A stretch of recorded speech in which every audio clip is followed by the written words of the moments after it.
bersama kami di PVC TV. Petang ni kita sembang santai dan beberapa perkara yang nak saya ketengahkan. Yang pertama, kita berduka cita dengan kes positif COVID-19 ini yang turut membabitkan beberapa orang kenamaan dan juga ramai di kalangan mereka yang didapati positif. Kita sama-sama doakan semoga cepat pulih dan berupaya berhadapan dengan COVID-19 yang semakin mengganas ini.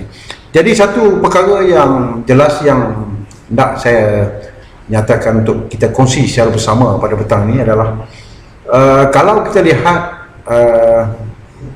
COVID-19 kes baru yang antara 3,000-3,500, kalaulah seharian kes baru 3,500, kalau kita lihat selama sebulan dah pasti 100,000, dan kalau selama 10 bulan ia mencecah 1 juta. Jadi ini satu yang membimbangkan, dan yang paling utama kita jaga kita ikut SOP yang ditetapkan seperti mana yang telah saya nyatakan. Sama-samalah kita berusaha untuk berperang atau berhadapan dengan COVID-19 ini. Baik, sambil kita menantikan petang ni, kita doakan semoga dia ataupun kes baru ni akan menurun. Kalau menurun alhamdulillah, dan kalau meningkat sesuatu harus dilakukan oleh banyak pihak. Dan kalau nak dilihat dari segi kesungguhan, banyak pihak yang kata dah membuat sesuatu untuk sekurang-kurangnya berhadapan ataupun berperang dengan COVID-19 ini. Tapi tak cukup dengan apa yang kita buat, kita kena tambah lagi apa perkara yang harus kita lakukan. Baik, yang paling utama dalam soal ini adalah seperti yang saya sebutkan tadi, bila kita berada dalam fenomena ini, banyak perkara yang terpaksa kita korbankan. Kehidupan biasa, kehidupan yang kita lalui kebiasaannya akan bertukar. Contohnya hari ini, hari pertama persekolahan, bagi saya nak sentuh tentang keluarga yang mempunyai anak yang masuk sekolah tahun 1 pada tahun 2021 ini, termasuk saya lah, ini pengalaman.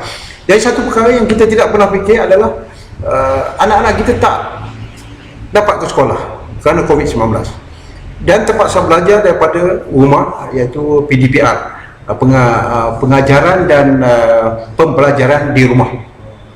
Dan ini perkara yang agak asing bagi kita. Kita kena akui benda ni. Tak semua keluarga yang boleh kita lihat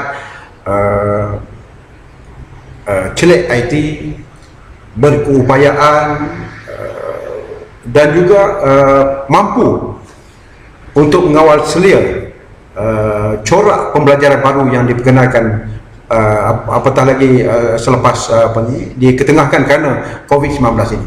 Ini perkara yang kita tak boleh nafikan. Tak semua macam kita. Ada yang berupaya menyediakan gadget dan sebagainya, ada yang boleh mengawal selia anaknya daripada untuk belajar secara fokus. Ini perkara-perkara yang dilalui oleh peringkat-peringkat yang berbeza. Ada yang menulis komen kepada saya yang menyatakan bahawa tak semua orang macam itu. Saya setuju.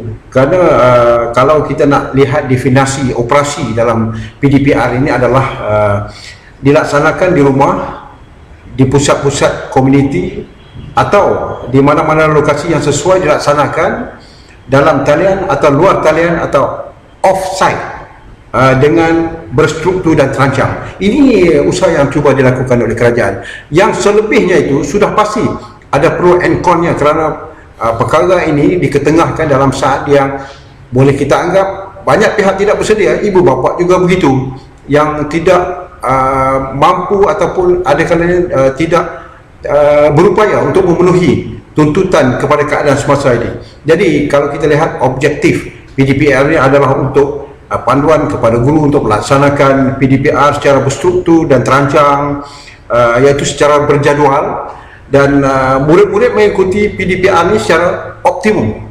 Itu perkara yang jelas. Tapi ada masalah. setiap keluarga ada masalah kepada ataupun terhadap anak masing-masing.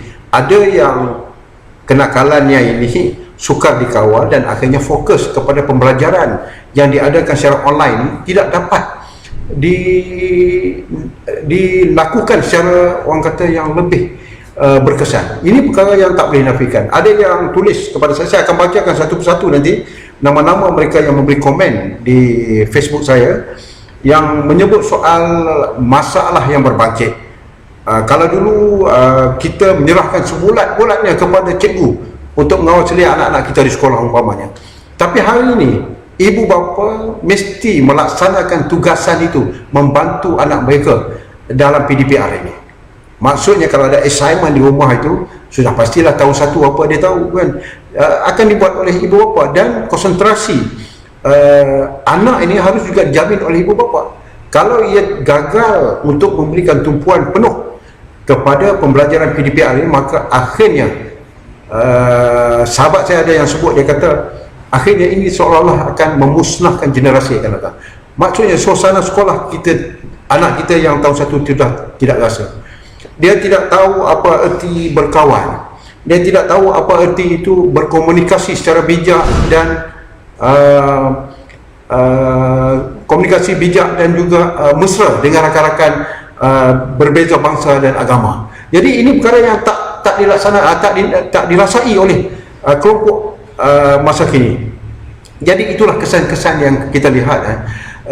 Kalau ada yang disebut soal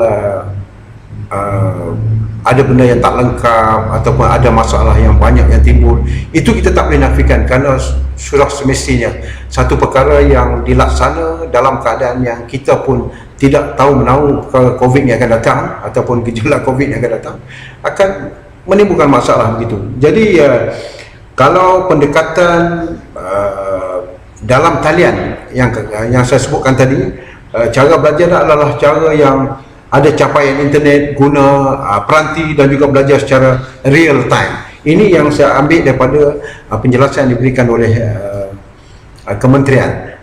Pastinya antara medium yang digunakan seperti kalau tuan-tuan dan ibu bapa tahu, Delima, Cikgu Tube dan aplikasi media sosial yang digunakan, dikembangkan untuk membantu anak-anak kita meneruskan pembelajaran, di mana mereka akan menggunakan Google Meet, Microsoft Teams, iaitu secara live streaming, dan ini pasti akan menyukarkan bagi mereka yang, kalau nak saya sebutkan, buta IT pun boleh. Tak semua orang jelek IT, saya pun sama. Perkara yang baru ini harus kita pelajari, kita dalami untuk memastikan anak kita tidak ketinggalan. Itu perkara yang jelas yang dialami oleh anak-anak yang baru menjejak kaki ke tahun 1. Jadi kalau dulu dia bangun pagi, pas sekolah ada nak ambil untuk pergi ke sekolah, kita masuk mengenali environment sekolah, tapi dia tak rasa itu. Dia bangun pagi, sarapan di meja sarapan, duduk berhadapan dengan tablet ataupun komputer ataupun laptop dan sebagainya, dan akan terus menunggu arahan daripada guru kelas dan guru-guru bahasa yang mengambil tugas untuk mengajar pada ketika itu. Jadi inilah perkara, satu perkara yang dijelaskan. Saya nak terus baca kepada rungutan ibu bapa dulu sebelum kita pergi yang jelas. Saya ada baca rungutan daripada saudara Hafiz Zulkifli. Dia kata di sebalik banyak kata kerugian anak ni dapat ke sekolah, tak dapat ke sekolah, dia sesuatu benda yang harus memberikan tanggungjawab kepada ibu bapa. Dan jelek IT ini pada pandangan Hafiz di bandar dia kata okey, tapi di luar bandar satu persoalan lain yang harus kita pertimbangkan. Dan guru-guru di luar bandar harus lebih proaktif. Itu kata Hafiz Zulkifli dalam Facebook saya. Saudara Rizal Sabini, ini seorang bekas pembaca berita RTM ni, dia kata kalau nak membangkitkan suasana sekolah, rasa environment sekolah, pakailah anak-anak dengan baju sekolah ketika dia melakukan. Okey, buat.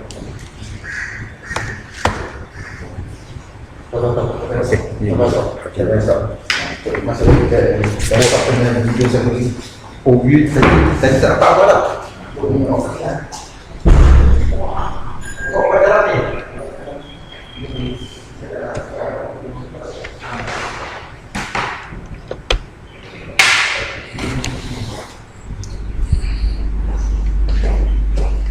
Oh, dia gambar kat dalam tu? 自己下下去的，Oh, gambar kat dalam? Okey. Oh, dia lagi cantik Lagi cantik. You tengok ini Hijau. hijau, maksudnya you boleh cakap banyak lah. Kalau merah you kena stop sekejap. Okey. Nanti saya cucuk itu. Siap kat sini. Itu. Dia kayak cacat. Yang tadi langsung tak masuk line lah? Ada line, cuma dia sekat-sekat. Sekat-sekat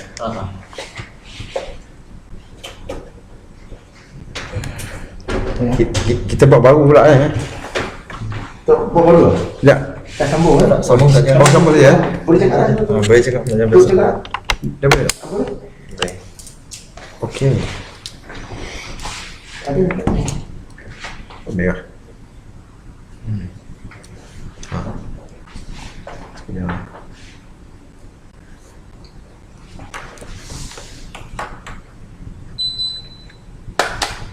Oh, 还是很不 stable 的，很明色。 Ya, tak silap. Naik tak stable tu dia.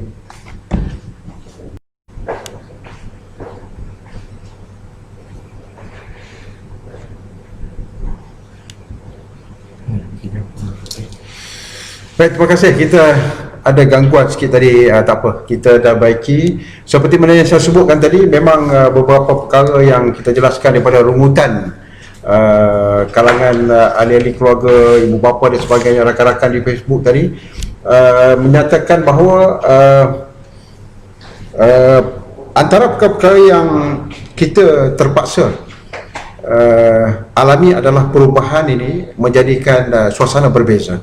Seperti yang saya sebutkan sebelum tadi, Pak Long Azizan di Facebook saya menyatakan bahawa yang mampu tak ada masalah, tapi bagaimana anak-anak asnaf yang tak mampu, anak-anak orang susah yang tak mampu, tak ada kemampuan, yang akhirnya akan tercicir. Ini satu perkara yang dibangkitkan oleh masyarakat ramai yang saya kira ada logiknya. Sementara Emras Abdullah, sahabat saya di media sosial ini, dia kata tetap ada kebaikan dari apa yang diperkenalkan oleh kerajaan dalam PDPR ini. Kita tak ada langkah lain, kerana sebelum ini ibu bapa melepaskan seluruh tanggungjawab di sekolah kepada cikgu-cikgu ataupun guru-guru, yang mana sehingga kalau kata berlaku cikgu rotan dan sebagainya, maka cikgu akan dipersalahkan ataupun guru akan dipersalahkan 100%. Tapi bila diadakan PDPR ni, sekurang-kurangnya ibu bapa diberi tanggungjawab untuk membantu anak mereka melaksanakan tugasan yang diberikan atas talian oleh guru-guru tadi. Dan yang paling jelas pada pandangan Emras Abdullah ni adalah dia menyebut bahawa soal disiplin di sekolah zero. Berarti tidak ada lagi masalah disiplin yang budak-budak nak merokok di sekolah dan sebagainya, dan banyak masalah-masalah sosial lain, kerana mereka belajar musik talian di rumah dengan perhatian ibu bapa. Maknanya tanggungjawab ibu bapa orang kata akan lebih besar. Cuma satu perkara yang jelas adalah, ada orang sebut kalau kita belajar menghadap guru kita, ia akan menjadi lebih afdal dan barakah. Ini perkara yang kita tak boleh nafikan, kerana itu perkara-perkara yang telah pun diperkatakan umum sebelum ini. Jadi itu lenggok ataupun riak di hari pertama. Kita lihat memang ada perkara-perkara yang perlu dilihat secara terperinci, ditambah baikkan dan juga dikemaskinikan lagi, kerana perkara-perkara ini kita tak boleh orang kata pejam mata, kerana yang jelas anak-anak yang kita gagal untuk mengawal ini, terutamanya mereka yang agak nakal ataupun hyper ini, tumpuan mereka di talian untuk belajar saya rasa kita sendiri pun boleh tahulah macam mana kita nak kawal. Tumpuan mereka, fokus mereka sudah tak ada. Cuma ini perkara-perkara yang keluarga, setiap keluarga ibu bapa harus ambil kira. Dan seperkara lagi yang saya nampak jelas, saya berbincang tadi dengan rakan-rakan, beberapa kawan-kawan saya yang berkata bahawa ialah kalau anak lebih daripada seorang yang bersekolah, maka logiknya masalah juga pada mereka, kerana ialah gadget umpamanya akan terbatas. Dan satu lagi perkara adalah bagaimana pula dengan ibu bapa yang anak mereka dijaga oleh pembantu. Jadi ini kedua-duanya bekerja dan sebagainya, tetapi pembantu ini yang bertanggungjawab ataupun diberi tanggungjawab untuk mengawal anaknya. Jadi ini satu perkara lain, satu masalah besar. Jadi ini satu benda yang harus diperincikan, dicari jalan bagaimana untuk menyelesaikannya. Saya yakin bahawa ini perkara-perkara yang kita kena ambil kira, kita kena tahu untuk menyelesaikan, dan janganlah kita letakkan semata-mata di bahu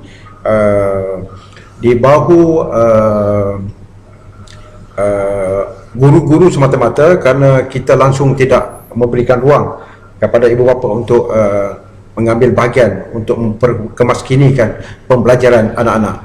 Baik, itu permulaannya. Saya kena bercakap tentang perkara itu kerana ini hari pertama anak-anak yang baru duduk di darjah 1 untuk berada di kelas, dan itu tidak menjadi kenyataan kerana masalah COVID yang melanda ini. Cuma saya harap kita kena banyak-banyak bersabar, kita kena banyak bersyukur dan redha kerana perkara-perkara ini semua pihak tak minta, tapi dia berlaku dalam keadaan yang tidak disangka-sangka. Dan paling utama kita kena mohon kepada Yang Maha Esa supaya mengurangkan ataupun menghapuskan ini kuasa Allah Ta'ala untuk menghapuskan terus COVID di negara kita ini. Itu perkara yang kita tak perlu putus asa, kita kena terus berdoa dan berusaha.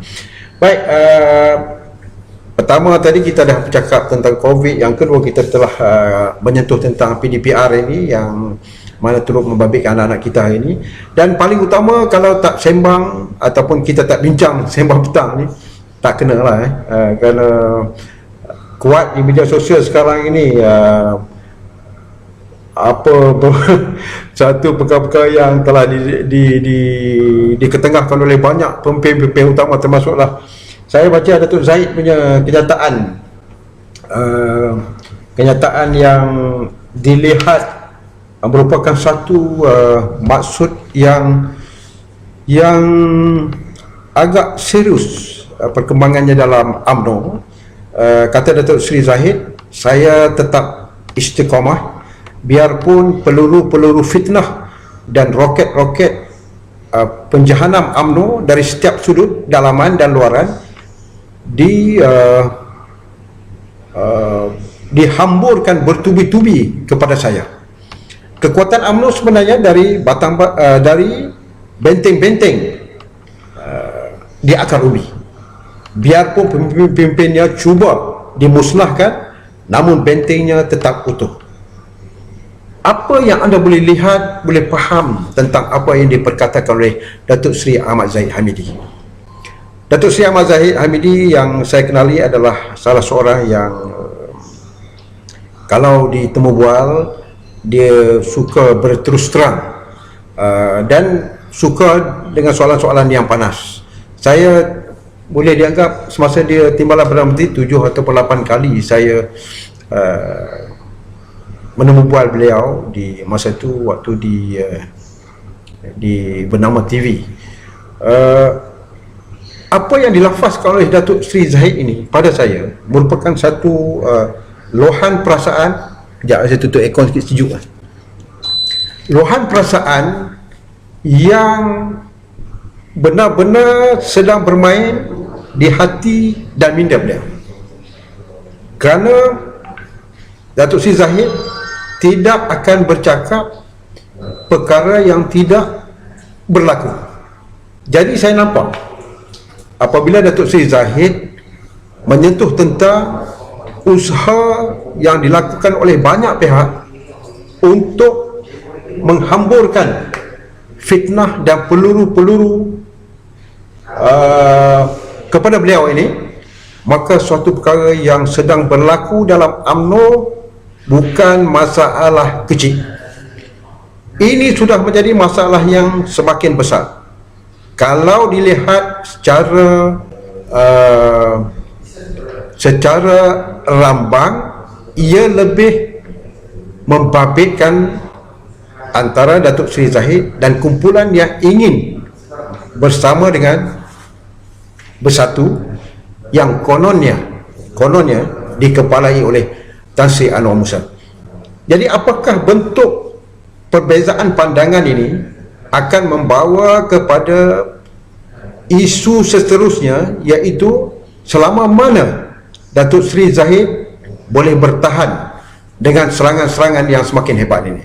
Saya nampak sebenarnya apa yang berlaku dalam UMNO ketika ini adalah rasa terhakisnya kepercayaan kepada Presiden Parti, dan ia membawa kepada soal ketidakpuasan hati, mungkin juga disebabkan oleh pemecatan Tan Sri Anwar Musa sebagai Sesuai Agung Barisan Nasional.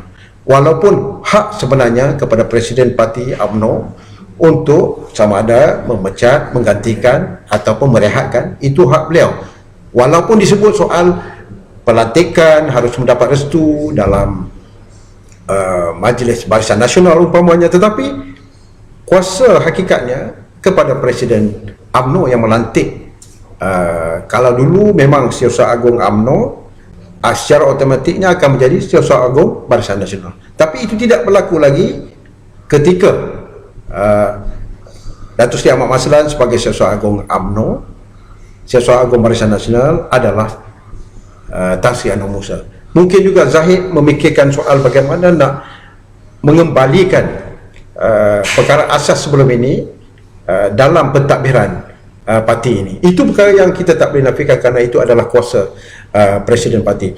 Cuma kalau saya diberi ruang untuk bercakap, saya yakin bahawa sejarah politik Datuk Seri Zahid ini adalah berasal daripada kilang pemuda, daya tahannya masih kuat, dan buktinya ramai pihak menyatakan bahawa ketika berlawan dalam Presiden Parti yang lepas, di mana Tengku Razali, KJ turut bertanding, dan akhirnya Datuk Seri Ahmad Zahid Hamidi menang. Saya tak mau sebut dari segi kehebatan yang macam mana, kerana masing-masing ada skill dalam politik ini, seni, dan memerlukan daya tahan yang lebih. Cuma apabila sejak mutakhir ini berlaku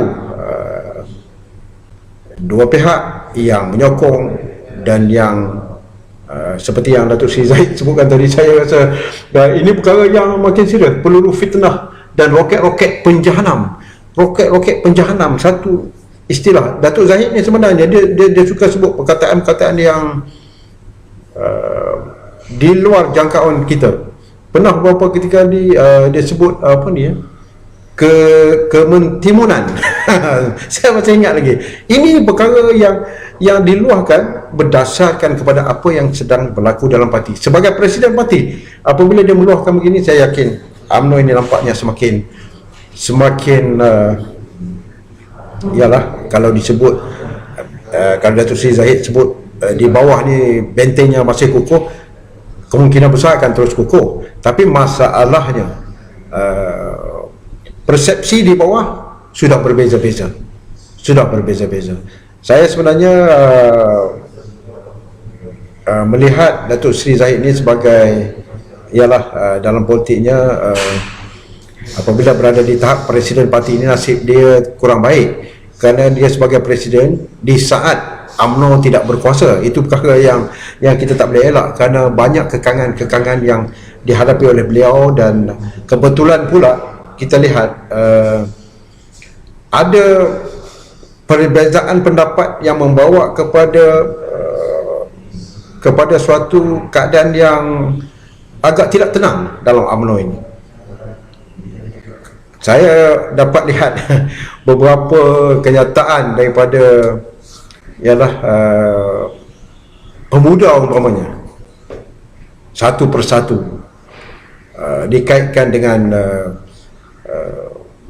soal meminta Datuk Seri Zahid berhenti daripada jawatan. Dalam masa yang sama kita dapat melihat kalau dulunya ada juga esko pemuda contohnya yang mati-mati bersama Presiden, kini nadanya sudah berbeza.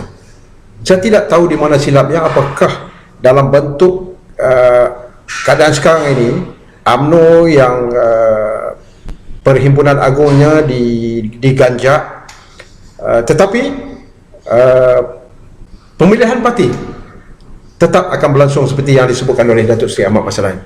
Jadi ini perkara-perkara yang bukan mudah untuk ditangani secara cepat oleh Datuk Seri Zahid, kerana saya yakin gelombang dalam UMNO kini semakin, kalau saya nak sebut parah nanti ramai yang marah, tapi ke arah itu, kerana kalau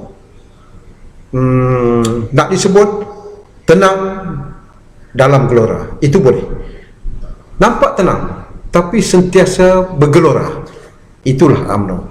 Jadi tuan-tuan yang saya hormati sekalian, selain kita bercakap tentang COVID tadi, bercakap PDPDR, tak lepas kalau kita tak bercakap tentang politik yang sedang berlaku. Ini beberapa kajian dan juga apa yang saya baca di sini, bukan spek tak apa tak orang nampak,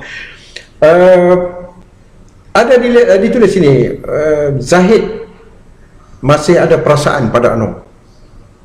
Bermaksud dalam politik ini sebenarnya kalau kita nilai, kawan atau musuh tidak kekal buat selamanya. Dan perlu diingat, pemimpin-pemimpin utama di negara ini berasal daripada UMNO semuanya. Zahid, Anwar, Tan Sri Muhyiddin lahir daripada school of thought yang sama, dari kelompok yang sama, sekolah yang sama dalam UMNO. Jadi yang paling utama tercetusnya permasalahan ini adalah kerana Presiden bermasalah dengan Setiausaha Agung Barisan Nasional, seperti seolah-olah tiada komunikasi. Itu yang saya lihat, saya nampak dari kacamata saya. Mungkin anda boleh setuju, anda boleh tak setuju, tidak ada masalah, kerana ini bacaan dari apa yang saya lihat. Nampaknya kalau kita lihat secara jelas seperti yang saya sebutkan tadi, adalah Setiausaha Agung ini adalah lantikan oleh Presiden Parti, dan mereka ini selalu berjumpa, berkomunikasi.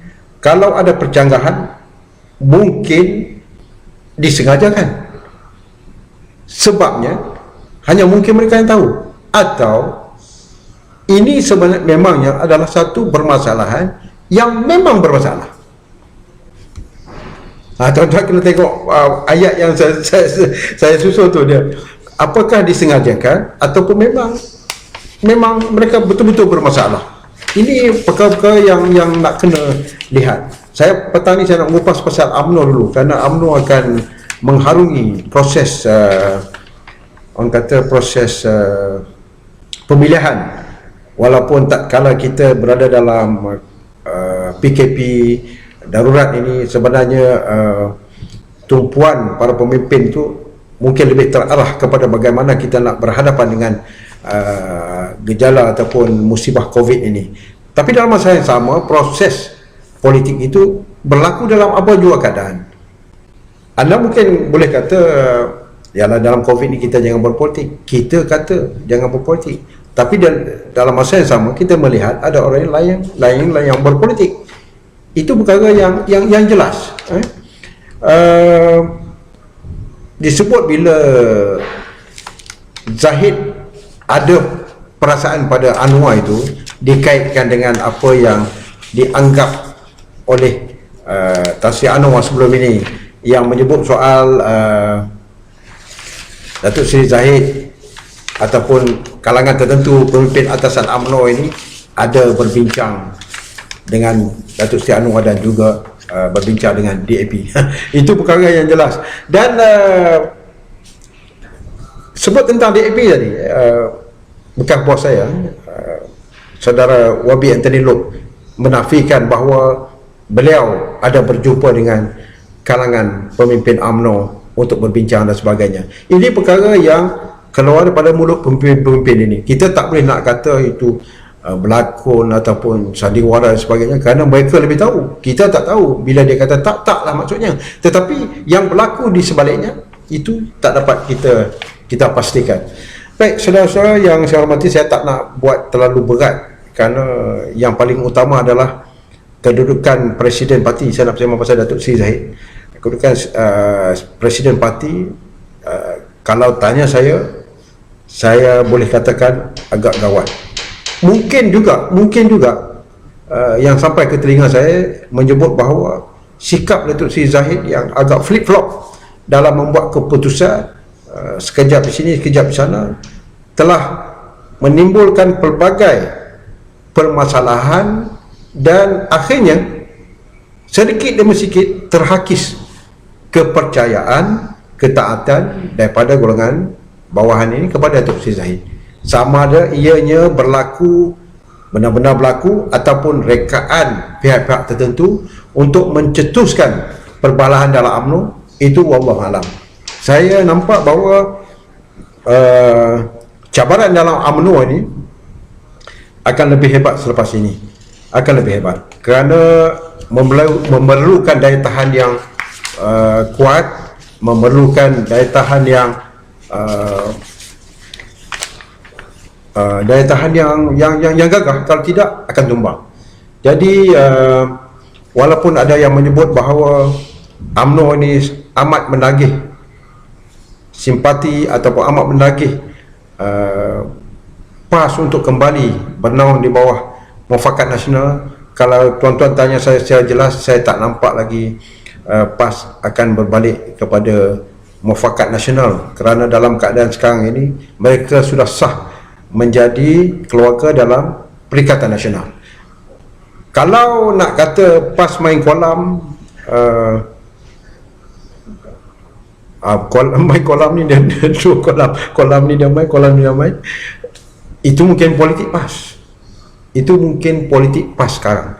Sebab politik sekarang sudah menjadi mobile, di mana segala perincian terhadap perjuangan asal, prinsip parti yang asal itu telah diubah, dinodai hanya kerana untuk menghalalkan kerjasama.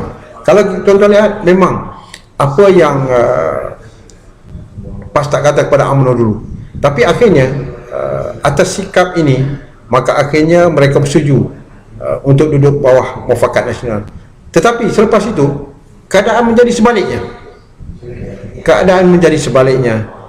dan akhirnya bersatu telah meminang PAS duduk dalam Perikatan Nasional dan kekal sehingga ke hari ini. Jadi itulah kedudukannya, dan yang paling utama adalah walaupun Perikatan Nasional ini dilihat menerima kritikan mutakhir ini, Tan Sri Muhyiddin dilihat diasak dengan di pelbagai sudut, kita tidak pernah melalui keadaan ini. Kita tidak pernah melalui keadaan di mana Malaysia berada dalam keadaan kerajaan yang terlalu sikit majoritinya, terumbang ambing, malah diklasifikasikan oleh beberapa pemimpin sebelum ini, timbalan Presiden Parti Amanah umpamanya Datuk Seri Salahuddin, menganggap kerajaan yang ada ini sudah hilang majoriti. Jadi andaiannya kalau kita terus berfikir ke arah itu, maka kesannya cukup banyak, dan nak berbalik kepada soal-soal permasalahan pendidikan umpamanya, masalah bagaimana kita nak berjuang menentang COVID, sebenarnya ia akan menjadi sukar, kerana struktur politik itu semakin berpecah-pecah. penyatuan yang tidak ada untuk membentuk satu pakatan yang kuat untuk berhadapan dengan COVID. Jadi inilah yang sedang kita alami, termasuklah kalau nak dilihat sebagai usaha yang tidak pernah putus asa daripada Datuk Seri Anwar untuk kata orang menjadi Perdana Menteri. Mudah, kerana beliau dijanjikan untuk menjadi Perdana Menteri sebelumnya, dan kini halangan yang berlaku ini membuatkan Pakatan Harapan yang dipimpin oleh Datuk Seri Anwar Ibrahim ini terus mencari jalan untuk memperoleh majoriti bagi membentuk kerajaan. Itu perkara yang jelas. Dan paling utama adalah angka yang dimainkan oleh banyak pihak dari jumlah yang berdasarkan pada sokongan ketika bajet tempoh hari. Maka selepas Yang Berhormat Mulia Tengku Razali tidak menyokong kerajaan yang ada, diikuti oleh Datuk Jazlan dan Datuk Seri Nazri, maka akhirnya itulah keadaannya. Tapi sehingga mana kita boleh memandang bahawa sepak terajang ini perlu berterusan. Rakyat mula marah, rakyat mula merasa kesan daripada COVID dan kesan daripada PKP ini. Seperti yang saya sebutkan 2-3 hari lepas, peniaga-peniaga kecil sedang menderita.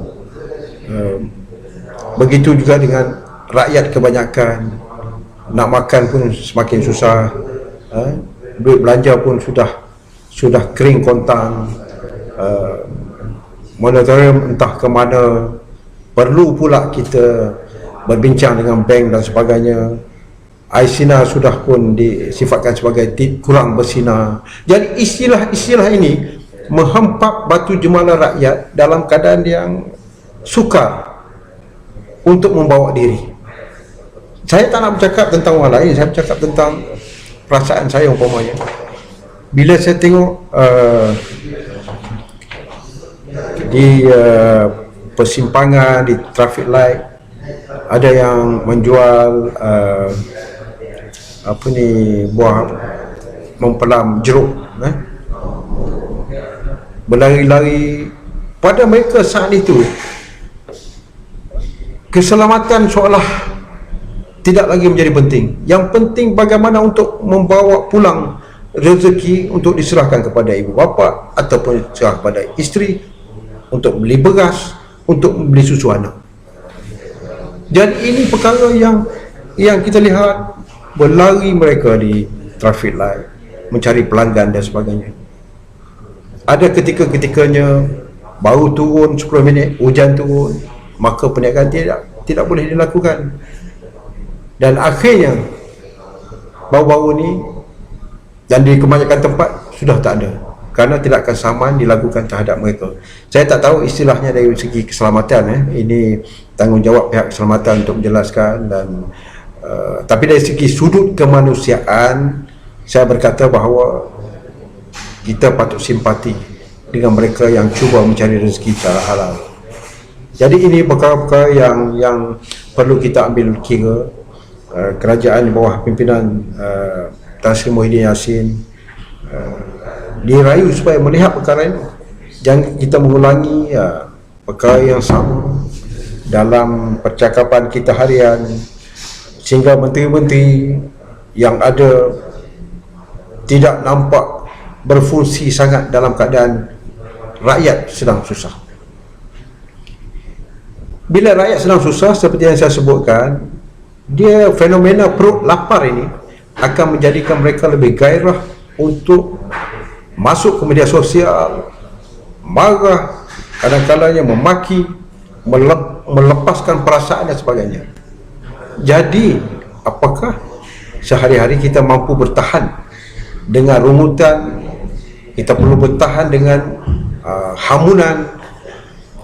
Apakah kita boleh bertahan dengan kritikan dan juga lemparan tuduhan yang bertalu-talu daripada rakyat? Kita nak marah mereka tak boleh, kerana memang mereka susah. Apa cara yang mereka ada? Apa cara yang mereka ada? Tak ada cara. Jadi saudara-saudara, tuan-tuan dan puan-puan, rakan-rakan FB, saya mengomel ini bukan membawa kepentingan apa-apa, cuma saya yakin apabila ia lebih ke arah politiking, maka selama itulah masalah rakyat gagal untuk diselesaikan. Berbaliklah kepada soal bagaimana kita nak membina masyarakat yang lebih berdaya saing, bagaimana kita nak membina masyarakat yang sentiasa bersama dengan kerajaan. Itu yang paling utama. Apabila rakyat bersama dengan kerajaan, keadaannya akan menjadi lebih baik. Untuk rakyat bersama kerajaan, maka rakyat akan melihat apa yang kerajaan boleh membantu kita, membantu kami rakyat di bawah. Jadi untuk soalan itu, menteri-menteri lah kena fikir, menteri-menteri lah yang kena fikir dan membawa idea ini untuk meneruskan perjuangan membantu rakyat. Jadi saya tak mau mengajar lah. Menteri ini kan mereka hebat, semuanya hebat-hebat, berada di persada kepimpinan yang yalah, kita kena akui lah, kalau mereka tak bijak, dia tak duduk situ juga kan. Kerana dia bijak, dia berada di situ. Kita rakyat ni bukan tak bijak, tapi tak ada peluang untuk di situ. Ada yang sebut kalau ada peluang mungkin kita lebih teruk daripada menteri-menteri yang ada. Itu tak mustahil, manusia ni kan, dia tak boleh berpegang kepada soal sebelum dan selepas. Sebelumnya lain, selepasnya lain. Itu bukan yang sudah jelas. Baik, tuan-tuan dan puan yang saya hormati sekalian, saya harap dan kita berdoa agar masalah yang melingkari kehidupan masyarakat kita ni akan berkurangan, dan apa yang boleh kita lakukanlah, asalkan ia tidak melanggar undang-undang. Ini falsafah yang harus kita pegang, kerana kita berpaksikan kepada undang-undang. Lakukanlah apa saja yang boleh menenangkan kita, lakukanlah apa saja yang boleh menambah pendapatan kita, tetapi jangan lakukan sesuatu yang boleh menyebabkan kita makin susah dengan melanggar undang-undang dan sebagainya. Jadi itu perkara yang jelas. Saya taklah nak bincang perkara-perkara yang tinggi-tinggi, kerana kita tak mampu nak berbicara tentang soal-soal yang terlalu tinggi, soal-soal yang terlalu di luar daripada kebolehan kita. Dan paling utama, kita jangan putus asa. Rapatkan balik kita punya hubungan kekeluargaan. Dalam keadaan sekarang ni memerlukan daya tahan yang cukup kuat. Jangan kita mudah mengalah, jangan kita mengambil masalah ni sebagai masalah besar sehingga menjejaskan hubungan kita sama keluarga, terutamanya suami dan isteri. Ini perkara yang perlu kita titik beratkan. Anak-anak kita perlu kita tabir urus dengan baik dalam perjalanan yang semakin tidak menentu ini. Proses pembelajaran yang sudah berbeza ini, bagaimana kita nak hadapi? Ini tugas sebenarnya wakil rakyat kawasan. Tolong lihat keluarga-keluarga yang berhadapan dengan masalah dengan sistem pendidikan yang baru ini. Masalah dia apa? Tak ada kemudahan, ataupun tak ada kepakaran, tak ada kepandaian IT. Dan ini benda-benda yang perlu diasuh, dibantu. Di sinilah peranan wakil rakyat di saat rakyat sedang susah. Janganlah bila nak undi kita datang sampai ke rumah, lepas tu kita pun angkat kaki entah ke mana. Yang saya sebutkan sebelum ini, bila banjir berlaku di kampung dia ataupun di kawasan dia hantar pegawai untuk membantu, tapi waktu itu dia berada di luar negara. Tapi sekarang tak berlaku lah sebab COVID. Kalau tidak, ramai yang duduk di sana, hantar wakil aja bagi Maggi. Lepas tu tunggu pelarian umur akan datang baru kita jumpa dia. Jadi ini perkara yang harus diperbaiki, dan mungkin juga akan tercetus fenomena baru dalam pemilihan wakil rakyat akan datang. Mereka tak tengok parti lagi dah. Mereka akan tengok orang persorangan yang memang bekerja. Cuba anda tanya, kalaulah Ustaz Abid Liu diletakkan di mana-mana parlimen berdepan dengan mana-mana orang, agak-agak tuan-tuan lah, apakah orang kampung akan memilih Abid Liu ataupun pilih orang politik? Saya berani katakan orang akan pilih Abid Liu, kerana apa yang dilakukan oleh beliau ini, tanpa ada jawatan, tanpa ada kuasa, ia telah melakukan sesuatu kerja amal wakil rakyat swasta yang tidak bergaji, tidak berelau, malah menghabiskan duit simpanan dan duit perolehannya untuk membantu rakyat kebanyakan. Inilah mulianya. Tak usahlah nak fikir dia ada agenda ini, agenda itu, tak payah fikir itu. Sebab itu biar dia dengan Tuhan. Tapi hakikatnya, bila dia dengar ada orang yang bermasalah, terus sampai. Ini beza. Sepatutnya kita sebagai wakil rakyat, contoh, saya bagi contoh, kalau ada satu kebakaran umpamanya, bomba jangan sampai lagi, kita sampai dulu baru betul. Ini orang dah padam api rumah, kita baru sampai. Minta maaf lah, saya sibuk sikit hari ni, ada mesyuarat dan semua. Jadi anda bagi contoh tak baik. Dan saya rasa orang ataupun rakyat dah buat keputusan, akan datang bagi wakil rakyat yang tak buat kerja banyak ni, tolak tepi je lah, bagi orang lain. Bagi orang lain, kita test orang lain pula. Buat apa kita ambil mereka yang hanya berminat untuk berkhidmat di mulut semata-mata, tapi perawakan dan perbuatan langsung tidak ada. Baik, terima kasih banyaklah. Cukuplah kita sembang petang ni, kerana nanti sembang habis petang besok kita nak sembang apa pula kan. Jadi ramai yang sekarang ni dia ada orang beritahu saya, ramai sekarang ni dah gila live. Gila live. Tak apalah, PKP ni dia tak tahu nak buat apa. Jangan salahkan dia. Dia ada kepakaran nak bercakap, nak jual barang apa semua, biar dia buat. Itu kepakaran dan kehendak dia buat, asalkan dia telah melanggar undang-undang seperti yang saya sebutkan tadi kan. Sampai malam, kadang-kadang sampai pukul 2-3 pagi, ada yang jual baju, jual topi, jual gadget sebagainya kan. Ada orang tunggu, dia tengok order. Ini peluang meraih rezeki di masa PKP ini. Dan pada tuan-tuan harus orang kata amalkan SOP. Jangan lupa SOP ni penting. Penjarakan sosial, jagalah walaupun ada orang politik tak ikut dia punya pasal lah. Tapi sejak mutakhir ini macam-macam hal di kalangan orang politik. Ada yang sahabat saya tulis apa, Syabudin Hussein tulis, dia kata kluster politik. Tak apalah, itu istilah yang Syabudin utarakan. Cuma ialah janganlah sampai SOP masuk kedai mamak, sekarang tak boleh minum lah. Dulu ada sekali berlaku pada saya lupa, terlalu nak SOP sangat pakai kan, order teh tarik, terus minum dengan mask kat muka. Tapi teh tarik, nasib baik tak ada orang tengok kan, baru buka buang ganti baru.